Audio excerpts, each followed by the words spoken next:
Nagpatuloy ang operasyon ng Gotesco Grand Central Mall sa Caloocan City sa kabila ng pakikipagbanggaan nito sa pamahalaang lungsod kaugnay ng umano'y di pagbabayad nito ng mahigit sa 2 dekadang halaga ng real property taxes. Tunghayan natin yan sa iBalita Report ni Juliet Carangyan.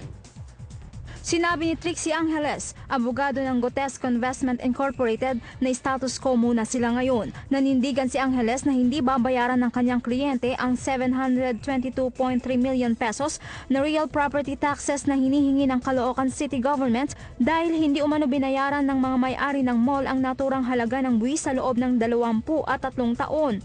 Iginiit ni Angeles na hindi pwedeng pagbayarin ng City Government ang Gotesco Investment Incorporated nang umano'y di nabayarang buwis dahil nabili lamang ng kumpanya mula sa pamahalang lungsod ang lupang kinatitirikan ng mall noong Setyembre 2008.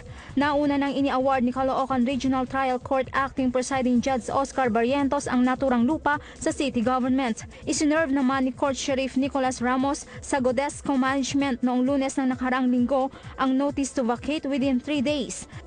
Nag-expire ang deadline ng notice noong Huwebes, ngunit tumanggi ang management na isuko ang mall.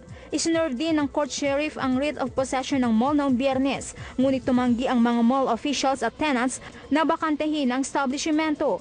Sa isang press statement ng Gotesco noong Huwebes, sinabi nitong ang tangkang pag-takeover sa mall ng city government ay nangangamoy katiwalian. Ayon sa Gotesco, may testigo umano sila sa loob ng Caloocan City Hall na tumanggap ng sako-sakong salapi ang mga opisyal ng lungsod kaugnay sa issue. Inakusahan pa ni Angeles si Caloocan Mayor Recom Echeverry na namimili sa real property taxes mula sa mga business establishment sa syudad. Itinanggi naman ni Echeverry ang alegasyon ni Angeles sa pagsangga sa mga pasaring na gusto lamang umano niyang makuha ang katapat na Victory Mall, kaya kailangang mawala ang kakumpetensya nitong Gotesco Mall. Sinabi ni Echeverry na wala siyang interes sa Victory Mall. Para sa iBalita, ako si Juliet Carangyan.